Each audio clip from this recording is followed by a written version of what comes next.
Dear students, respected parents and guardians, and honorable guests on the stage, Assalamu alaikum. सबसे पहले तो ये बहुत ही सराहनीय कदम है ये सिंघी के यूथ एसोसिएशन के द्वारा कि उन्होंने इस तरह के प्रोग्राम को रखा। ये प्रोग्राम जिसका नाम है करियर काउंसलिंग, बहुत सारे लोग इसको कैरियर काउंसलिंग कहते हैं। तो करियर और कैरियर में बहुत अंतर है, और अंतर ऐसा है कि हम उसे अपने आम जीवन में महसूस भी कर सकते हैं कि जब हम कहते हैं कि कैरियर, तो ये कैरियर ढोने वाला हो जाता है जो साइकिल में पीछे लगा रहता है। तो बहुत सारे लोग जब कोई प्लानिंग नहीं कर पाते अपने करियर का, तो फिर वो कैरियर बन जाता है और फिर उसे वो ढोते रहते हैं। मैट्रिक से ही बच्चों में ये बात आती है कि मुझे क्या बनना है, लेकिन वो खुद नहीं डिसाइड कर पाते। जैसा कि पहले पिछले जो लोग आए गेस्ट, उन्होंने बताया कि वो अंडर प्रेशर करते हैं, प्रेशर में करते हैं, उनका चॉइस नहीं होता। और ये लाइफ में उन्हें क्या बनना है ये हमेशा बदलता रहता है। पेरेंट्स को भी नहीं पता होता और बच्चों को भी नहीं पता होता। जहाँ तक मेरा अनुभव है, उस अनुभव पर मैं बात कर रहा हूँ कि बच्चे जब वो प्रोग्राम देखते हैं डांस इंडिया डांस, तो उन्हें लगता है कि मैं डांसर ही बनूंगा। कुछ दिनों तक ये फीवर रहता है, फिर वो चला जाता है। फिर कोई दूसरा रियलिटी शो आता है, फिर वो देखते हैं कि मुझे सिंगर ही बनना है, मुझ में ये वाली क्वालिटी है। फिर क्रिकेट मैच का सीज़न शुरू होता है, उन्हें लगता है कि मैं तो बहुत बड़ा क्रिकेटर ही बन सकता हूँ। ये हमेशा थोड़े थोड़े दिनों पर चेंज होता है, उनको खुद ही पता नहीं कि उनको बनना क्या है। हमेशा बहुत सारे स्टूडेंट्स हमारे बीच बैठे हैं, उनको ऐसा लगा होगा मैट्रिक में जब वो थे तो उनका गोल कुछ और था, कुछ दिनों बाद उनका गोल बदला, और ये अक्सर होता है। तो जब हम इतने कंफ्यूज्ड होंगे करियर के बारे में तो प्रॉब्लम आएगा। अब माँ बाप भी फोर्स करते हैं कि लड़के साइंस लें, और मोर देन 90% स्टूडेंट साइंस लेने के बाद जब +2 करके निकलते हैं तो वो आर्ट्स में चले जाते हैं। वो एक स्टेटस सिंबल है कि मेरा बच्चा साइंस से पढ़ता है। और ज़्यादातर लोग, मतलब हर सेशन में लगभग 3000 स्टूडेंट से मुलाकात होती है, साइंस वाले स्टूडेंट से, और उसमें से 90% साइंस छोड़ देते हैं +2 के बाद। तो उसके पीछे जो वजह है वो ये है कि एजुकेशन को हम दूसरे रूप में लेते हैं। हम एजुकेशन को ये समझते हैं कि education means exam, exam pass करना है, उसमें ज़्यादा से ज़्यादा मार्क्स लाना है। और लड़कों का माइंडसेट यही बना हुआ है कि पढ़ना इसलिए है कि एग्ज़ाम में क्वेश्चंस आएंगे, और एग्ज़ाम इसलिए है कि हमें लाइफ में जॉब करना है, मतलब अपनी जीविका को अर्जित करनी है। ये माइंडसेट है। तो ज़रा माइंडसेट को समझ लें कि ये माइंडसेट क्या है। अगर कोई व्यक्ति चल कर आया और एक बाल्टी के पास गया, ये सोचकर माइंड में ये फिक्स था कि बाल्टी खाली है, तो जैसे ही उसका माइंडसेट ये है कि बाल्टी खाली है, तो जब वहाँ वो जाएगा तो उसका माइंड, उसके बॉडी के एक एक पार्ट तैयार होगा कि बाल्टी खाली है और मैं इसे उठाऊंगा। तो उसका माइंड और बॉडी उतना ही तैयार होगा कि बाल्टी खाली है, और जब वहाँ वो जाएगा और यदि बाल्टी भरी हुई है तो हो सकता है कि वो व्यक्ति गिर जाए। इसके जस्ट अपोजिट ये भी हो सकता है कि माइंडसेट ये हो कि बाल्टी भरी हुई है और वो ये सोचकर जाता है बाल्टी उठाने, और फिर जब जाता है तो पता चलता है बाल्टी खाली है, और जब वो उठाए तो हो सकता है पीछे गिर जाए। This is called mindset. बहुत सारे एग्जांपल्स हैं। तो जब माइंड में ये सेट होगा तो उसके अनुसार हमारा बॉडी बिहेव करता है। एक इतना बड़ा जानवर हाथी को एक व्यक्ति, अदना सा व्यक्ति, उसके सामने वो कुछ भी नहीं है, वो उसे संभाल लेता है और उसे रस्सी में या जंजीरों में जकड़ा जाता है। अगर आप तुलना करें वो जंजीर, वो रस्सी जिससे हाथी को पकड़ा गया है, तो वो कुछ भी नहीं है। वो चाहे तो उसे तोड़कर भाग सकता है, लेकिन फिर भी उसने उसको बांध रखा है। और हाथी का माइंडसेट ये है कि मैं बंधा हुआ हूं, मैं कुछ कर नहीं सकता, इसलिए वो तोड़कर भागता नहीं है। अगर माइंडसेट उसका बदल जाए कि I am stronger, I am much stronger then the man who is holding me, अगर ये फीलिंग उसके अंदर आ जाए तो फिर वो आपके कंट्रोल में नहीं होगा। This is what is called mindset. तो जब माइंडसेट की बात करेंगे, हमारे बच्चों में ये माइंडसेट बचपन से है कि हम पढ़ते किस लिए हैं। ये सिलेबस है, ये पढ़ना है, एग्जाम में आएगा, टीचर भी कह रहा है कि ये वीवीआई क्वेश्चंस है, ये चैप्टर बहुत इंपॉर्टेंट है, पढ़ लेना है। माँ बाप भी करते हैं, बड़ा इंपॉर्टेंट क्वेश्चन पढ़ लेना है। पूरी तरह से माइंडसेट ये है कि पढ़ना इसलिए है कि एग्जाम में क्वेश्चंस आएंगे, और एग्जाम पास इसलिए करना है कि हमें जॉब लेना है। Education must be for life, not for exam, not for job. ये भी उसमें चीजें आएंगी। Exam is one of the things, getting job is one of the things, but education is beyond marks, beyond getting grades.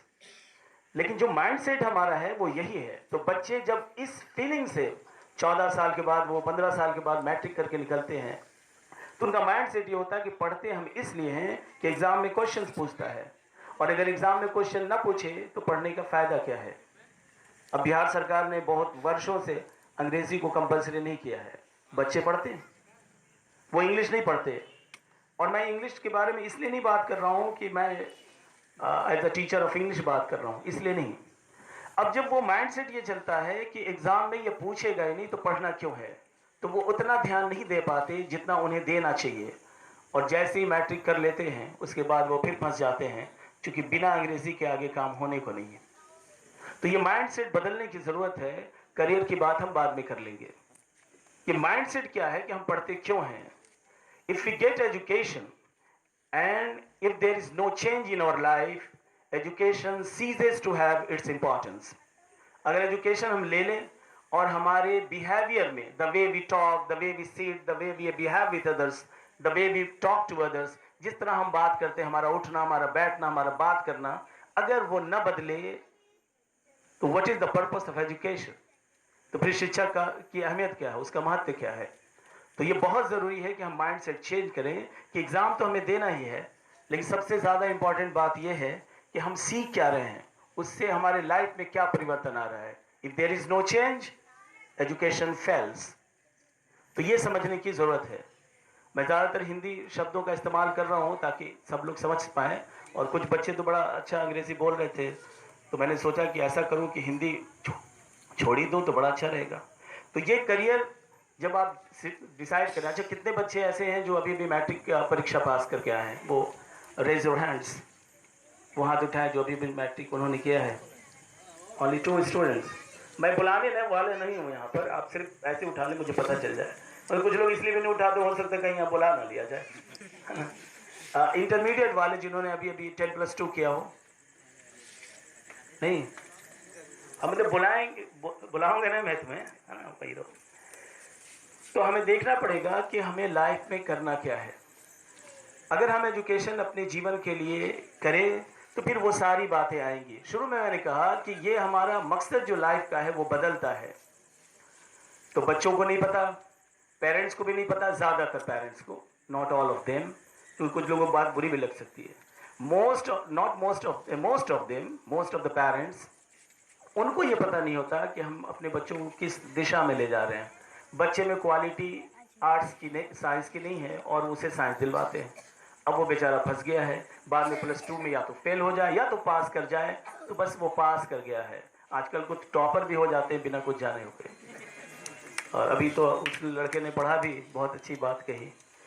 तो हमें ये जानना पड़ेगा कि लड़के में क्या है। अच्छा, वो जो स्टूडेंट्स है उसे बेहतर पता है कि वो किस चीज़ में ज़्यादा कुशल है, वो कौन सा सीड है, उसमें डॉक्टर बनने की सीड है, बीज है, या इंजीनियर बनने की सीड है, वो कौन सा फील्ड है जिसमें वो बेहतर कर सकता है। एक तो ये है, लेकिन वो भी कांस्टेंट नहीं होता, वो बदलता है। वो इन्फ्लैचुएशन वाली स्थिति होती है कि आज लक्ष्य का कुछ है, आज क्रिकेट का फीवर है तो क्रिकेटर बनने का मन करता है, कल सिंगर का फीवर है, इंडियन आइडल आ जाए तो वो मन करता है, फिर किसी टीचर को आपने देखा, किसी डॉक्टर को देखा, बोले यही बनना बड़ा अच्छा है।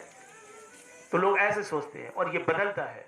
तो आपको देखना पड़ेगा, और students know better, everyone knows himself better, कि उनके लिए क्या बेहतर है।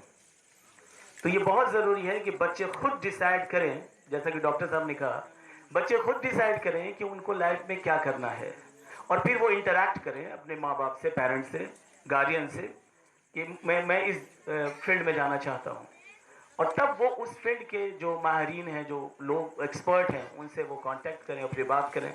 जैसे अभी एक गार्जियन बात कर रहे थे कि कैसे तैयारी हो मेडिकल की, तो ये बहुत ज़रूरी है, प्लानिंग बहुत ज़रूरी है, वरना फिर कोई फ़ायदा नहीं है। फिर बहुत सारे लाखों की संख्या में मैट्रिक करके लोग निकलते हैं, इंटरमीडिएट करके निकलते हैं, तो ये समझना होगा। तो ये पल पल बदलता है। तो मैं जब एजुकेशन की बात कर रहा हूँ तो that must be for life, वो जीवन के लिए हो, नहीं तो ये पल पल बदलेगा। और माइंड सेट बदलने की ज़रूरत है कि हम पढ़ किस लिए रहे हैं। अगर इस माइंड सेट पर कोई प्रॉब्लम है, किसी को कुछ पूछना है तो आप पूछ लें।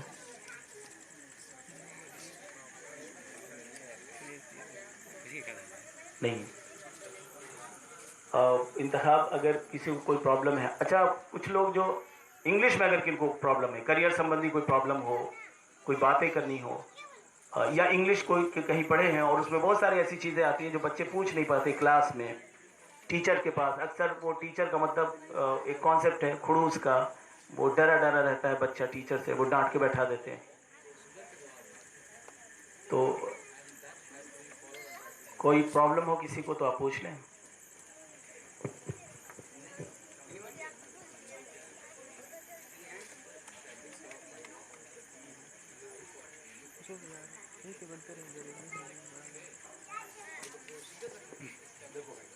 बुला लो।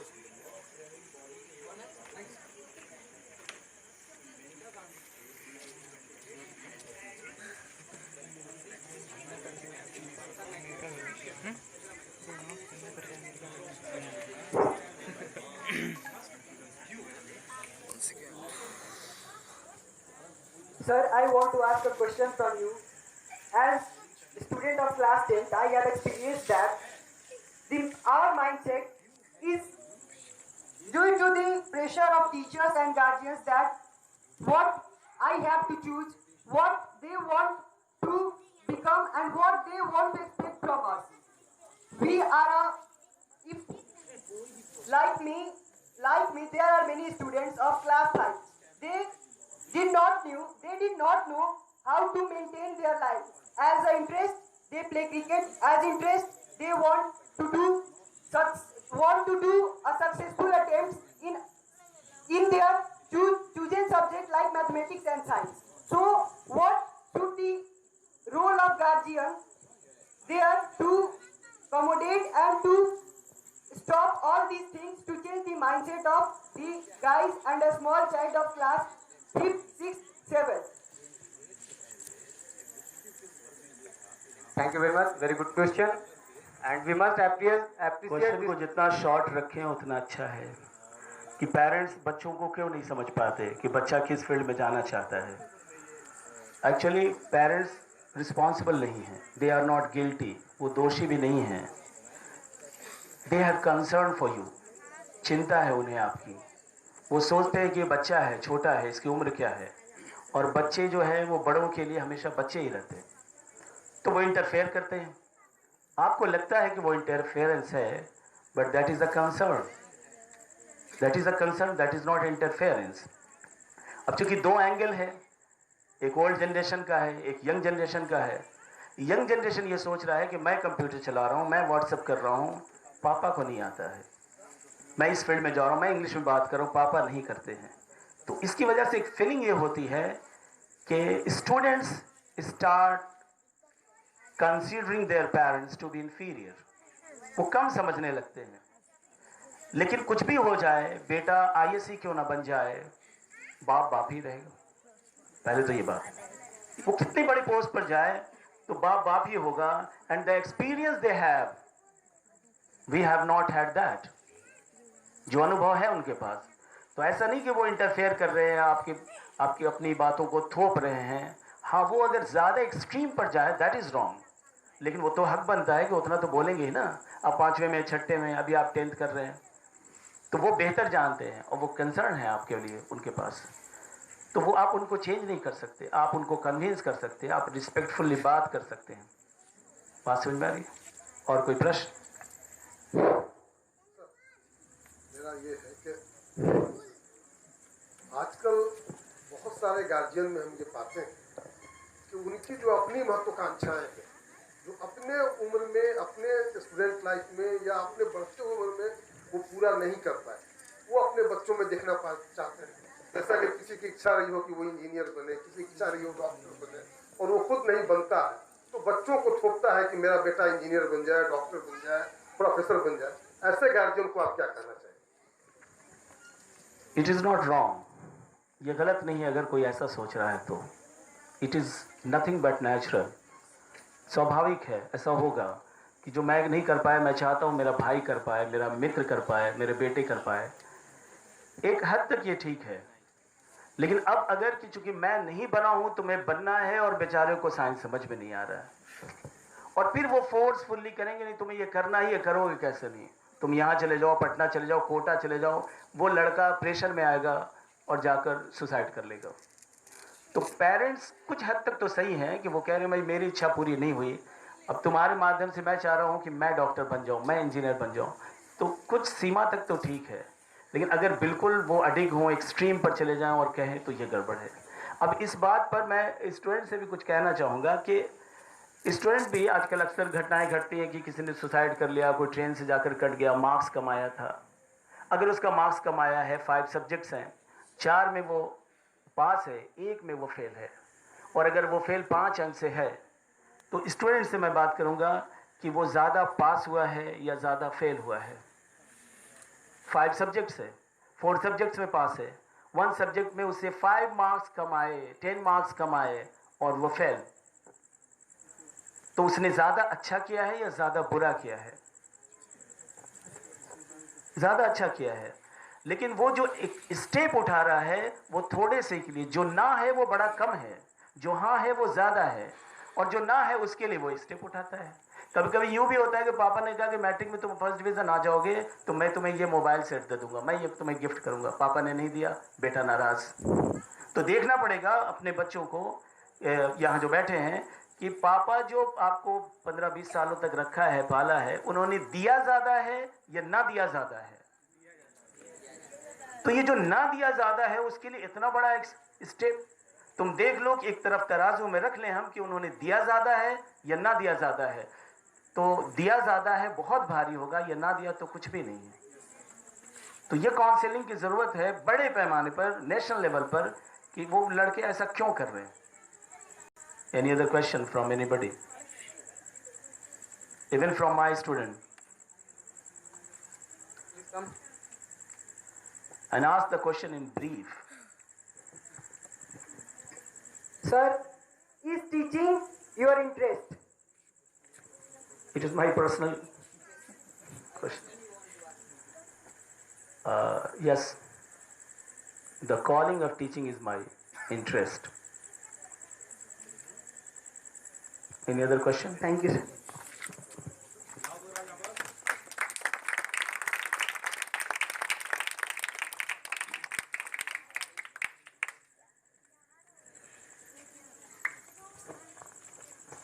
मेरा सवाल आपसे ये है कि बहुत सारे बच्चे जो मैट्रिक पास किए हैं या those who have done his 12th और ग्रेजुएशन, फर्स्ट तो कि they are not able themselves to take the decision as to what they should do, and second कि their guardians as well are not able to counsel them. Okay, They are not able to? counsel them as to what to do, what not to do, in which stream he should make his career or not, whatever. So, what kind of suggestions you are going to provide to those kind of students? Because number of such students are very huge in our society. One more question after this. One more question after this. सवाल ये है कि बहुत सारे students जो general competition की तैयारी करते हैं, या जो पेरेंट्स चाहते हैं कि वो उस फील्ड में जाएं, उनके लिए क्या है? सबसे तो ये बात है कि वो उनका इंटरेस्ट क्या है। अगर बैंकिंग सेक्टर में उनको जाना है तो पहले ये तय करें कि उनका इंटरेस्ट क्या है, या एसएससी फील्ड में जाना है, या और भी दूसरे जो फील्ड्स हैं, तो पहले ये वो तय कर लें कि उनका इंटरेस्ट किस चीज़ में है। और जब ये तय हो गया कि इंटरेस्ट हमारा बैंकिंग सेक्टर में जाएंगे, तो उसके लिए जो रिक्वायरमेंट्स है वो रिक्वायरमेंट्स हम पूरी करें, चाहे वो एसएससी हो या बैंकिंग हो। अब जो ज़रूरतें, जो काम पेरेंट्स के लिए है वही बच्चों के लिए भी है। अब उसमें क्या होता है कि जब वो बैंकिंग सेक्टर में या एसएससी के थ्रू जितने एग्ज़ाम्स होते हैं उसके लिए वो जब तैयारी करते हैं तो उन्हें समझना होगा कि उन्हें क्या पढ़ना है और ये भी समझना है कि उन्हें क्या नहीं पढ़ना है। बहुत सारे स्टूडेंट्स वो सोचते हैं, बहुत सारी चीज़ें पढ़ जाते हैं जो एग्ज़ाम में आता ही नहीं है। और उसमें भी जो सबसे इम्पॉर्टेंट बात है वो ये कि आप मैथ पढ़ें, बच्चे रीजनिंग पढ़ें या इंग्लिश पढ़ें, वो सब कुछ जनरल है। मतलब उस बुक पर लिखा हुआ है या जो उनका प्रोस्पेक्टस होगा वैकेंसीज के, उसमें इंफॉर्मेशन लिखा रहता है कि सामान्य गणित, जनरल रीजनिंग, जनरल इंग्लिश, सब कुछ जनरल है। तो जब जनरल इतना टफ लगता है उनको तो स्पेशल क्या होगा, वो सब कुछ जनरल है। और ये ज़्यादातर टीचर नहीं बता पाते कि वो जनरल है। और जनरल आपको ये जानना है, मतलब बेसिक जाननी है। अगर उन्होंने ठीक से मैट्रिक किया होता या इंटरमीडिएट ठीक से किया होता तो ये बड़ा ईजिली निकाल लेते और शायद इतने सारे इंस्टीट्यूशंस की ज़रूरत भी नहीं पड़ती है, इतने सारे टीचर्स की ज़रूरत ही नहीं पड़ती है। क्योंकि बेसिक गड़बड़ है और इस वजह से फिर से वो मैथ पढ़ रहा है, फिर से इंग्लिश पढ़ रहा है, फिर से टेंस पढ़ रहा है, फिर वो नाउन पढ़ रहा है जो छठे 7वें 8वें मैट्रिक में वो कर चुका होता है, फिर आकर वही रिपीट कर रहा है। तो चूंकि स्कूलिंग गड़बड़ है इसलिए उसको प्रॉब्लम होता है और वो उसको समझना होगा कि ये जनरल है। जब वो ये समझेगा कि हमको जनरल में इतना पढ़ना है तो स्पेशल क्या होगा, मतलब स्पेशल की तुलना में जनरल कुछ भी नहीं है। The next question.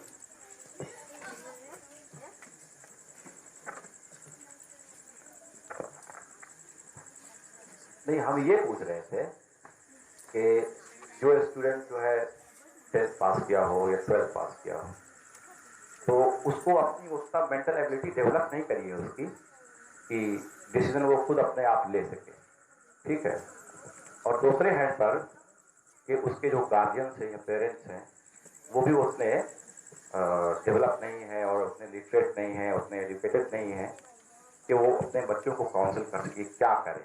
तो बच्चा करता क्या है जनरली कि वो भीड़ में किसी के पीछे हो लेता है और भीड़ में किसी के पीछे किसी के इन्फ्लुएंस में आकर के, चाहे वो सोसाइटी के इन्फ्लुएंस में आ जाए या ग्रुप के इन्फ्लुएंस में आ जाए, तो जो उसका अपना पर्सनल इंटेंट है वो निकल करके नहीं आ पाता है। तो वैसे स्टूडेंट के लिए आप क्या सजेशन देना चाहेंगे, ये हम पूछ रहे थे बेसिकली। हाँ, ये प्रश्न बड़ा बढ़िया है कि अगर स्टूडेंट्स का बैकग्राउंड उतना बढ़िया नहीं है, माँ बाप भी उतना ही जानते कि बच्चे वो किस फील्ड में भेजें, ये सवाल है आपका। तो वैसे जो स्टूडेंट्स हैं वो क्या करें, वो किसी के पीछे हो लेता है, वो देखता है कि इस फील्ड में लोग जा रहे हैं तो वो भी हो लेता है, जबकि सलाहियत उसकी वैसी नहीं है। तो उसके लिए क्या गाइडलाइन होगा, किसी ना किसी से गाइडलाइन तो उसे लेना होगा, किसी ना किसी पर भरोसा उसको करना होगा। क्योंकि बैकग्राउंड में उसको कुछ मिला नहीं है, माँ बाप भी उस लायक नहीं है कि वो बता पाएँ, तो फिर वो बच्चा कैसे डिसीजन ले खुद। तो उस डिसीजन के लिए मैं ये कहूँगा कि हमारे अंदर एक बाय डिफ़ॉल्ट एक ऐप है, इनबिल्ट एक ऐप है जो बताता है, वो खुदा ने दे रखा है कि मेरी सलाहियत क्या है। ये हर किसी को पता है। लेकिन अब उसमें क्या होता है, दो बातें होती है, वो न्यूट्रल नहीं रहता। या तो वो पॉजिटिव समझता है कि जितना जान रहा है उससे ज़्यादा समझ रहा है कि मुझे आता है, या फिर वो ये भी समझता है, ज़्यादातर लड़के ये समझते हैं कि जान रहे हैं वो ज़्यादा, स्टूडेंट बड़ा अच्छा है लेकिन खुद को वो कमतर समझ रहा है। अगर वो न्यूट्रल समझ ले, वो जो इनबिल्ट है, वो जो बाय डिफ़ॉल्ट है उसके अंदर, अगर उसे समझ ले तो वो सही करियर चुन पाएगा। और किसी ना किसी का तो गाइडलाइन लेना ही पड़ेगा और टीचर जो है वहाँ पर एक अहम भूमिका में होंगे, चाहे वो टीचर कोई भी हो। Any other question?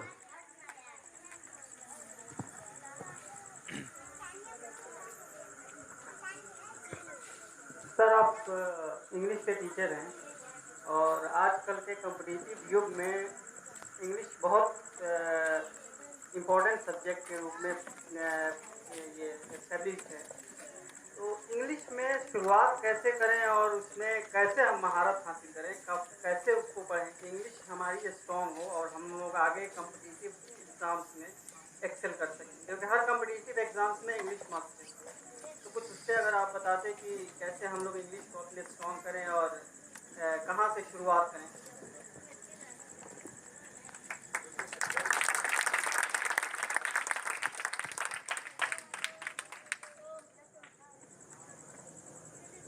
पहले तो इंग्लिश की जैसे ही बात आती है, हम जैसे यहाँ पर हिंदी है, भोजपुरी है, उर्दू है और मेनी अदर लैंग्वेजेस बहुत सारे हैं, और जैसे इंग्लिश की बात होगी तो हम इनको एक साथ नहीं रखते, हम इंग्लिश को ऐसे रखते हैं। बोले इंग्लिश, हिंदी, भोजपुरी ऐसे, पहले हिंदी बोल रहा है, भोजपुरी बोल रहा है, दूसरा सब्जेक्ट तो ऐसे चल रहा है, वो कोई इसने इंग्लिश बोला, अच्छा इंग्लिश ऐसा होगा, ये फीलिंग है। और जब तक ये फीलिंग नहीं जाएगी अंग्रेजी टफ रहेगा। ये इंग्लिश का टीचर बोल रहा है, क्योंकि फीलिंग क्या है, जैसे कोई हिंदी में बात कर रहा है तो सब लोग आराम से सुन रहे हैं, अपनी अपनी बातें कर रहे हैं, उस बीच में कोई इंग्लिश में बात करने लगा, सब लोग उसी की तरफ मुखातिब हो गए इंग्लिश। कोई व्यक्ति जैसे इंग्लिश बोल रहा है वो सुपर ह्यूमन बीइंग्स है। ये फीलिंग हटाना पड़ेगा तो अंग्रेजी आसान होगी, क्योंकि ये टफ कर दिया गया है, ये है नहीं। जैसे हिंदी है, जैसे भोजपुरी है, वैसे इंग्लिश है। अब ये अलग बात है कि हिंदी में हम पले बड़े हैं, उर्दू में पले बड़े हैं, भोजपुरी बचपन से बोलते आए हैं, तो उतना ईजी तो नहीं होगा, लेकिन ये जो फीलिंग है इंग्लिश को, दैट मेक्स इंग्लिश डिफिकल्ट, वो इंग्लिश को टफ कर देता है। पहले तो ये है, वो बेसिक जानकारी इंग्लिश की तो 6ठे 7वें क्लास में स्कूल के सिलेबस में है, वो उतने से काफ़ी है उस पर बिल्डिंग तैयार करने के लिए, दैट वाज द बेस। लेकिन चूंकि वो ही गड़बड़ है इसलिए बाद में परेशानी होती रहती। और चूंकि आपने सबकी बात की कि इंग्लिश हर एग्ज़ाम में, कंपटीशन में या ऐसे जनरल भी ज़रूरत है, तो वो अगर ग्रामर पढ़ लें, किसी इंस्टीट्यूशन में आप जाकर कोर्स पूरा कर लें, चाहे आप आरा जाए, पटना जाए, कहीं भी, उससे प्रॉब्लम जितना सॉल्व होना चाहिए नहीं होगा, जब तक कि हम उसको पढ़ने की आदत न डालें। Natural way of learning any language is सुबोपली। सुबोपली इज अ टर्म, किसी भी मतलब जो प्रकृति कुदरत जो हमें सिखाता है किसी भी भाषा को, वो पहले सुनाता है। एक बच्चा पैदा होता है सबसे पहले वो सुनता है, फिर उसके बाद बोलता है, और तब जाकर पढ़ता है, और अंत में जाकर लिखता है। तो एक अंग्रेज का बच्चा भी अगर पैदा होते ही हिंदुस्तान में चला आए और भोजपुर के किसी गांव में रहे, तो वो जो भाषा सुनेगा दैट विल बी भोजपुरी, और उसके बाद जब वो भोजपुरी सुनेगा तो बोलेगा क्या, भोजपुरी। अब उसे अंग्रेजी सीखना पड़ेगा, सब पूरा आउटलुक अंग्रेजों वाला होगा, लेकिन भाषा भोजपुरी निकलेगी। और भोजपुर का कोई बालक अगर तुरंत पैदा होते ही चला जाए अमेरिका और इंग्लैंड, तो वहाँ वो जो सुनेगा वो इंग्लिश होगी, और उसे हिंदी सीखना होगा, क्योंकि वो सुनता है। तो हमें सुनाया नहीं गया है, हमें इंग्लिश सुनाया नहीं गया, कोई माहौल ही नहीं है सुनने का, तो ये ऑप्शन है नहीं कि हम सुने, नहीं है। दूसरा है बोलना, सुनना, बोलना, पढ़ना और लिखना। दूसरा है बोलना, तो ये जो बोलना है ये भी हमारे बच्चे जो कुछ थोड़ा बहुत जानते हैं वो बोल नहीं पाते दूसरे से, क्योंकि जैसे ही वो बोलेंगे, जिस माहौल में हम लोग रहते हैं, बोले चलो देसी मुर्गी बिलायती बोली, चलो हटो यहाँ से, वैसा बोलेगा। अगर बोल भी रहा है बेचारा तो बोलने नहीं, घर में नहीं बोलने दिया जाएगा। तो सुनना भी ऑप्शन नहीं है और बोलना भी ऑप्शन नहीं है। अब एक ही ऑप्शन है कि पढ़ना। अब जितना ज़्यादा हम इंग्लिश न्यूज़पेपर या इंग्लिश में लिखी हुई बातें, या चाहे वो मैगजीन के शक्ल में हो या किसी भी रूप में हो, जितना ज़्यादा पढ़ेंगे उतना ज़्यादा स्ट्रांग होगा कोई भी सब्जेक्ट। ये इंग्लिश पर ही नहीं लागू होता, ये उर्दू पर भी लागू होता है। तो जितना ज़्यादा पढ़ेंगे वो ग्रोथ होगा, और ये जो ग्रोथ होगा वो रहेगा। नहीं तो बहुत सारे बच्चे स्पोकन करके आते हैं, जब तक प्रैक्टिस में है ठीक है, बाकी भूल गए फिर। तो इसलिए पढ़ना जो है, मतलब reading is the master key. I always tell my students, reading is the master key. ये मास्टर की है जिससे हर ताला, ये वो मास्टर की है जिससे हर ताला खुलेगा, चाहे वो वर्ड्स का हो, चाहे वो ग्रामर का हो। अब बेसिक बातें तो चाहिए ही, but reading is the master key. तो कोई भी बच्चा है आपका, किसी भी एज का है, उसको पढ़ने की आदत लगाई जाए, किसी इंस्टीट्यूट में भेजने से बेहतर है। लेकिन बड़ा टफ है, क्योंकि ये धीरे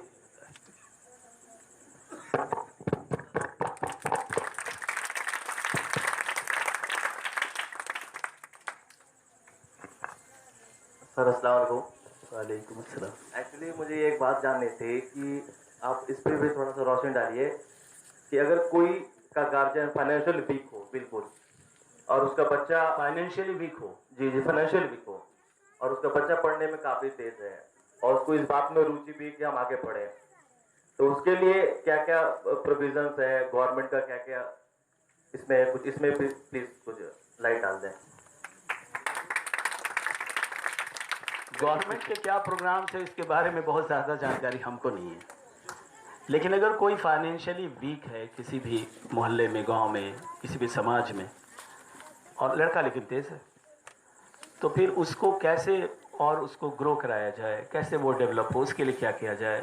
तो the responsibility goes to society, the responsibility goes to society. अब जो आसपास के लोग हैं उनकी जिम्मेदारी बनती है।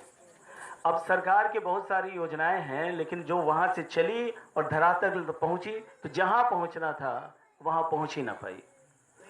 तो ये एक अलग फाइल करना पड़ेगा। गवर्नमेंट की तरफ से नया स्कीम दिया हुआ है, जिसे 25,000 रुपये दिया जाएगा, ठीक है। इन हैंड नहीं, से अकाउंट में जाएगा।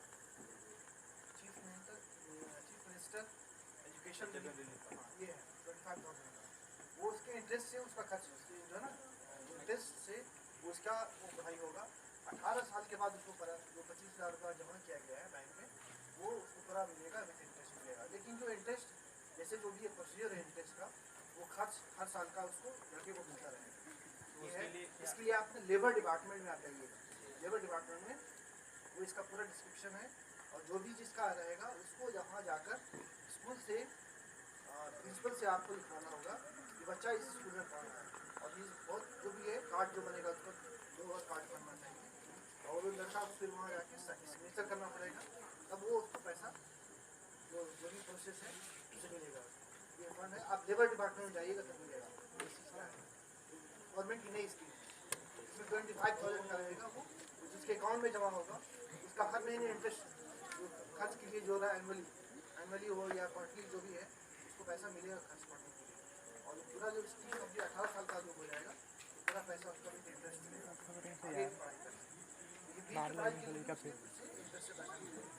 पूरा डिस्क्रिप्शन याद नहीं था, आप जाइएगा लेबर डिपार्टमेंट में उसका है, लेबर कमिश्नर ऑफिस में जाइएगा। टैलेंटेड क्या था सर? टैलेंटेंट क्या था? वो नहीं कंपटीशन नहीं है, वो एजुकेशन क्राइटेरिया सिर्फ गरीब आदमी के लिए। बीपीएल बोल रहे हैं।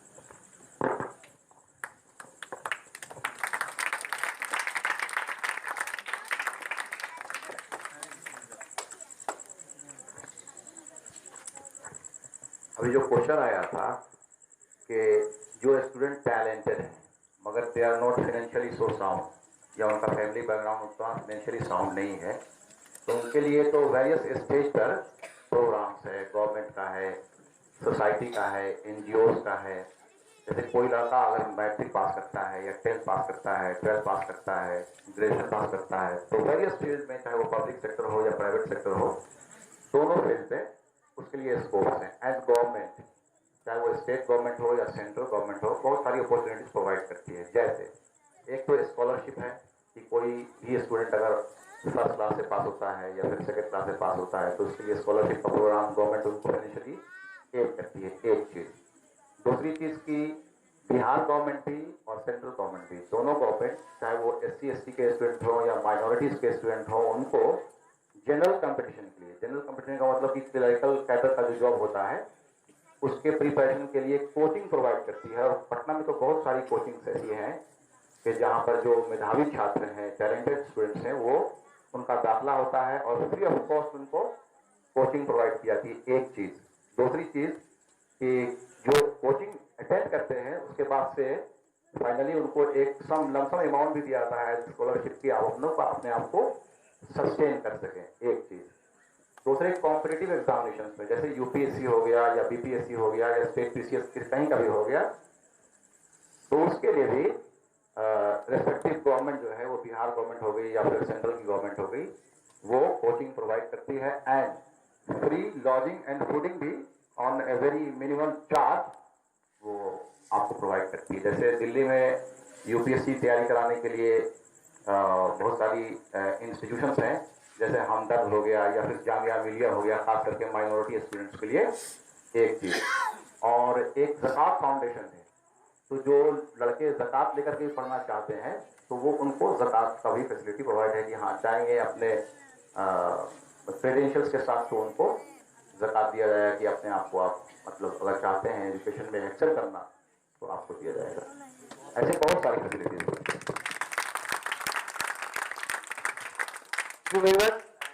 ये बात बड़ी अच्छी उन्होंने कही।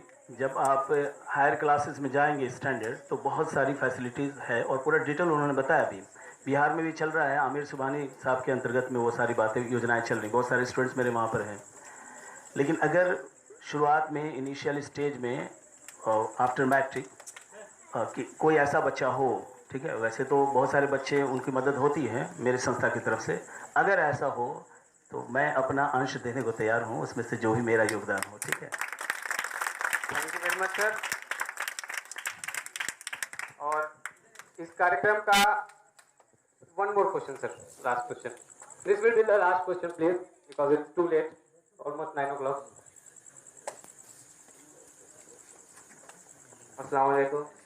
मेरा क्वेश्चन है कि कोचिंग की बात चल ही रही थी, आप भी जैसे कि एक टीचर हैं, आप क्या सोचते हैं कि अगर ज़्यादा बच्चा आता है, आपको क्या खुशी होती है कि मेरा इनकम ज़्यादा होगा, या फिर आपको ये लगता है कि मेरा इंटरेक्शन कम होता है, आप ज़्यादा डिलीवर नहीं कर पाते हैं, आप इसको बिजनेस फील्ड की तरह ट्रीट करते हैं, या आप ये चाहते हैं कि हम नॉलेज देने के रूप में? क्या बात है, बहुत बढ़िया प्रश्न। कुछ प्रश्न आए हैं जिससे इस प्रोग्राम का स्टैंड बहुत ऊपर हो गया। जैसे उस बच्चे ने भी प्रश्न